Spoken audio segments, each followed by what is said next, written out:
अब हम DNA vibration frequency के बारे में बात करेंगे। डीएनए के बारे में एक बहुत मज़ेदार चीज़ आपको मैं बताता हूँ, ध्यान से समझिएगा। हमारा जो डीएनए है वो 5 एलिमेंट से बना है, राइट? हाइड्रोजन है, कार्बन है, नाइट्रोजन है, फास्फोरस है, ऑक्सीजन है। फास्फोरस बिल्कुल यहाँ होता है बीच में, उसके चारों तरफ ऑक्सीजन लगे रहता है, फिर और एक फास्फोरस आता है, उसके आजू-बाजू 2 ऑक्सीजन लगे रहते हैं। ये डबल हेलिक्स के एकदम वो लेग्स की तरह होते हैं। उसके ऊपर लैडर्स रखे जाते हैं, लैडर्स होते हैं जो एटीसीजी जो है, वो एडेनिन है, ग्वानिन है, साइटोसिन है, थाइमिन है, वो डबल हेलिक्स के इस तरह से रखे जाते हैं डीएनए के ऊपर। पहले लोग सोचते थे कि बॉडी की एनर्जी जो है, इंफॉर्मेशन जो है, इलेक्ट्रिसिटी थ्रू ट्रांसफ़र होती थी, लेकिन अब हमें धीरे-धीरे पता चल रहा है कि ये जो इंफॉर्मेशन है, ये फ्रीक्वेंसी के थ्रू होता है।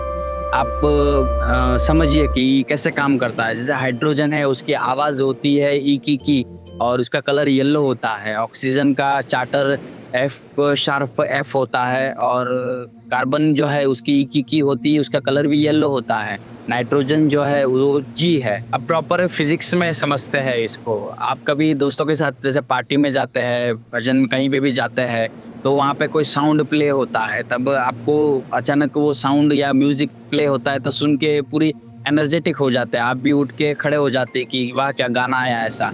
तो जो वो सॉन्ग प्ले होता है तो जो हमारा आपका जो डीएनए है वो एकदम जो उसके अंदर जीएनएस होते हैं, उसके अंदर पर्टिकुलर एक स्केल होता है, एक फ्रीक्वेंसी होती है। अब जब वो सॉन्ग प्ले होता है तब आपकी वो पर्टिकुलर प्राइम जो रेजोनेंस फ्रीक्वेंसी होती है वो प्ले होती है।